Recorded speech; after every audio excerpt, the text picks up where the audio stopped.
반갑습니다. 우리 더원 사랑의 교회 성도님들을 주님의 이름으로 사랑하고 축복합니다.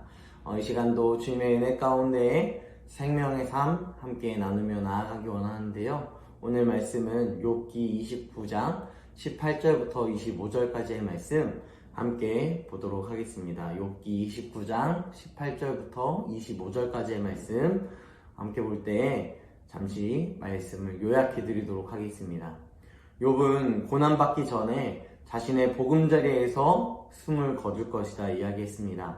자신의 날은 모래알같이 많을 것이다. 자신의 영광이 날로 새로워질 것으로 기대했습니다. 사람들은 그의 말에 희망을 걸었고 그의 가르침을 받았습니다. 군대를 거느린 왕처럼 애곡하는 자를 위로하는 사람처럼 욥은 리더였고 으뜸되는 자리에 항상 앉았습니다. 이 욥의 회상하는 모습을 함께 살펴보기 원하는데요. 욥기 29장 18절부터 25절까지의 말씀 함께 읽어보도록 하겠습니다. 내가 스스로 말하기를 나는 내 보금자리에서 숨을 거두며 나의 날은 모래알같이 많으리라 하였느니라.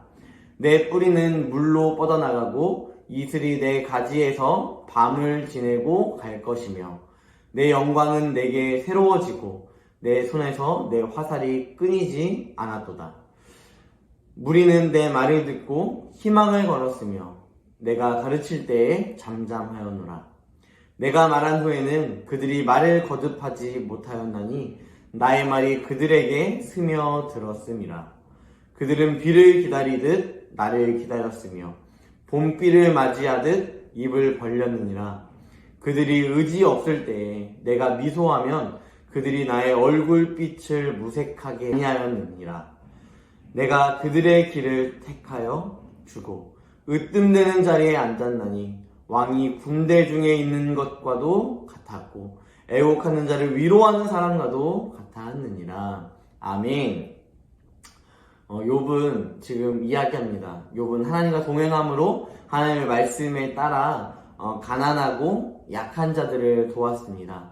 또한 자기 스스로 이야기합니다. 나는 내 보금자리에서 숨을 거두며 나의 날은 모래알같이 많을 것이다 이야기하고 있습니다. 악인을 심판하시는 하나님의 정의와 공의를 대체하여 욥이 했다라고 계속해서 주장하고 있다는 것입니다. 욥은 자신을 나무에 비유하면서 많은 재산과 자녀를 거느리며 건강과 장수를 누리는 복된 삶을 살 것이다 라고 과거에 생각했습니다. 사람들은 다 욥을 따랐고요. 욥을 존경했습니다. 욥의 말을 들었을 때 그 이야기를 듣고 누구도 반문하거나 반대하지 않았습니다. 사람들은 욥의 얼굴만 보더라도 위로를 얻었습니다. 욥은 친구들의 주장처럼 자신이 하나님을 멀리하고 죄를 지으며 내가 원하는 삶을 살아갔던 것이 아니라 철저하게 하나님의 말씀 가운데 거했으며 말씀대로 실천해 나아가는 삶을 자신의 인생 가운데 살아갔다라고 지금 주장하고 있다는 것이죠. 욥의 삶은 누가 보더라도 증명되는 그러한 지혜롭고 온전한 삶을 살아갔으며 또한 으뜸되었으며 왕이 군대 중에 있는 것과 같은 위로를 얻게 하였고 애곡하는 자를 위로하는 자가 되었다라는 것입니다. 욥은 친구들과의 차별성을 지금 이야기하고 있습니다. 나는 위로하는 자였다라고 이야기하고 있다는 것이죠. 욥의 이런 이야기를 통하여서 우리는 생각해 볼 수 있습니다. 여러분, 과거에 고난받지 않았을 때 욥은 내 인생이 이렇게 잘 펼치기만 하겠지라는 생각을 가지고 있었습니다. 하지만 욥이 지금 경험하고 있는 이 고난의 앞에서 욥은 오히려 그때를 생각하며 내가 이랬었는데 지금은 그렇지 못하다라는 것에 대한 한탄과 아쉬움을 지금 이야기하고 있다는 것입니다. 회상한다라는 자체가 무엇입니까? 그때를 그리워하고 있다는 것을 이야기하고 있다는 것입니다. 욥이 한 가지 놓치고 있는 사실이 무엇이냐면 욥이 가난하든 부하든 욥이 힘든 고난 가운데 있든 그렇지 않든 하나님은 그와 함께 하셨고 그를 사랑하셨다는 것입니다. 여러분, 이 사실이 불변하였고 영원히 욥과 함께 했습니다. 그런데 욥이 생각했던 것은 무엇이죠? 내가 힘드니까, 내가 고난받고 있으니까, 내가 어려우니까 하나님이 나와 함께하지 않으시나 보다 라는 생각을 하고 있다는 것입니다. 그렇게 축복받고 있을 때, 풍부할 때, 그때에는 하나님이 나와 함께 하시지, 이것을 느꼈음에도 내가 고난당하고 어려운 가운데 있을 때에 우리는 마치 욥처럼 똑같은 모습으로 나타날 수 있습니다. 그때는 하나님께서 나와 함께 하셨는데 지금은 나와 함께 하시지 않는구나 라고 생각할 수 있지만요, 여러분의 이 고난의 상황들, 힘든 어려움의 상황들에서 누구보다 여러분과 함께 하시는 분은 하나님이십니다.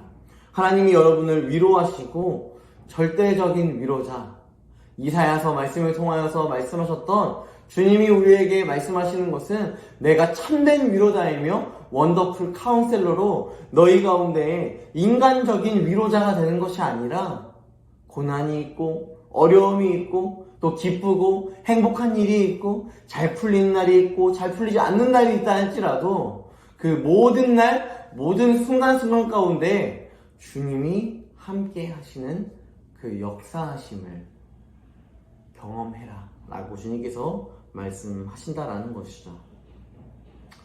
욥은 분명했습니다. 욥은 과거에도 지금도 하나님과 멀리 있지 않다 이야기하고 있다라는 것이죠.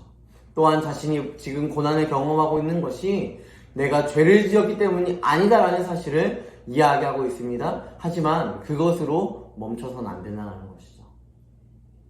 내가 과거에 이렇기 때문에 이러한 고난들이 경험하는 것 합당하지 않다라고 말하는 것뿐만 아니라 우리에게 있어서 너무도 당연하게 다음 스텝은요, 이것에서 멈추는 것이 아닙니다. 이것에서 멈추는 것이 아니라 그 다음 스텝은 무엇이냐면 주님을 의지하는 거예요. 그 고난의 환경 속에서도 날 만드신 하나님을 의지하며 살아간다라는 것입니다. 이것이 있어야 우리는 지금 이 순간 현재 나와 함께 하신 하나님을 믿을 수 있는 것이고, 창세전부터 나를 계획하시고 나를 사랑하신 그 크고 놀라우신, 우리가 감히 측량할 수 없고 예측할 수 없는 크고 넓고 깊고 높은 그 하나님의 사랑을 우리가 감히 조금이나마 이해하며 인정하며 믿고 신뢰할 수 있다는 것입니다. 이 말씀을 통하여서 우리가 함께 질문했으면 좋겠는데요, 현재 상황만으로 나의 미래를 전적으로 확신할 수 없는 이유가 무엇인가요? 여러분, 이유가 무엇입니까? 내가 잘 믿는다고 해서 무조건 잘 되는 것이 아닙니다. 내가 무조건 하나님 막 붙잡았다고 복을 막 쭉 받고 막 이런 것이 아니에요. 우리가 생각했을 때 우리가 지금 잘 하나님 앞에서 영광 돌리면서 살고 있으니까 나의 미래는 뭔가 잘 되겠지라는, 마치 이 신앙을 가지고 마치 주식하듯이 펀드하듯이 무슨 투자하듯이 신앙생활을 하고 있다면 우리는 다시 한번 우리의 삶을 되돌아볼 필요가 있다는 것입니다. 여러분, 그 잘되게 하기까지 여러분들이 한 게 있으십니까? 우리는 없어요. 그 잘됨 또한 하나님의 은혜였기 때문에 여러분 잘 될 수 있는 것이고, 그 잘됨을 통하여서 내가 고난이 있을지라도 그 고난 가운데 우리가 희망을 놓지 않을 수 있는 것은 이 잘 됐을 때의 하나님, 그분이 잘 안 됐고 고난당하고 있을 때에 함께 하시지 않는, 넌 자격이 안 돼 라고 이야기하시는 그런 분이 아니라 우리 인격적으로 사랑하시고 보호하시는 그분은 우리가 고난 가운데 어려움 가운데 있을 때에도 끝까지 포기하지 않으시는 그 하나님이 되시기 때문입니다. 왜 미래를 전적으로 확신할 수 없다 이야기하겠습니까? 여러분, 우리의 환경은요 어떻게든 변합니다. 참 다양한 시대를 경험하고 있기 때문에 급변하고 있습니다. 여러분, 그렇다면 그것을, 나의 미래를 전적으로 확신할 수 없지만 이것 하나만은 분명하게 확신할 수 있는 것이 무엇이냐면요, 지금도 함께 하셨던 하나님께서, 과거에 창세전부터 나를 사랑하셨던 하나님께서 나의 미래 가운데서도 하나님께서 사랑하시고 함께 하신다는 사실을 믿는 것입니다. 여러분, 이 확신이 있기에, 이 믿음이 있기에 우리는 지금도 주님 앞에 나아갈 수 있는 것이며 주님을 신뢰하며 나아갈 수 있는 것입니다. 우리 한 절 묵상하며 나아가겠습니다. 욥은 자신의 생을 나무에 비유합니다.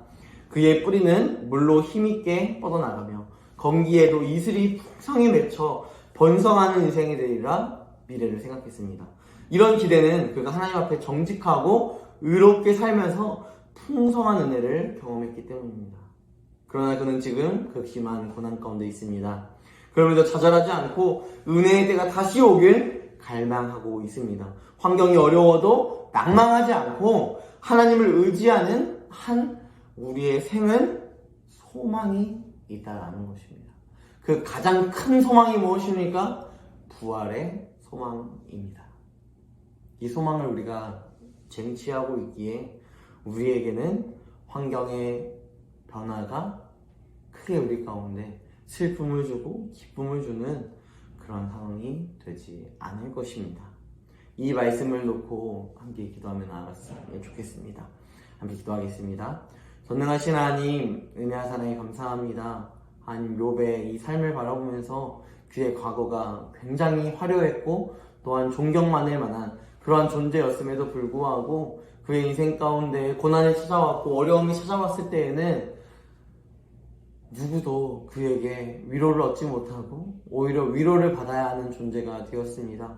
하지만 하나님, 우리에게 잘 되든 못 되든 힘들든 힘들지 않든 우리 가운데 영원한 위로자가 되시며 영원히 우리와 함께 하시는 임마누엘의 하나님이 우리 안에 계시기에 우리가 위로를 얻고 또한 소망을 얻고 힘을 얻을 수 있는 줄 믿습니다. 하나님, 이 은혜가 우리 가운데 늘 충만할 수 있도록 하나님 함께 하시며 우리의 삶을 붙잡아 주시옵소서.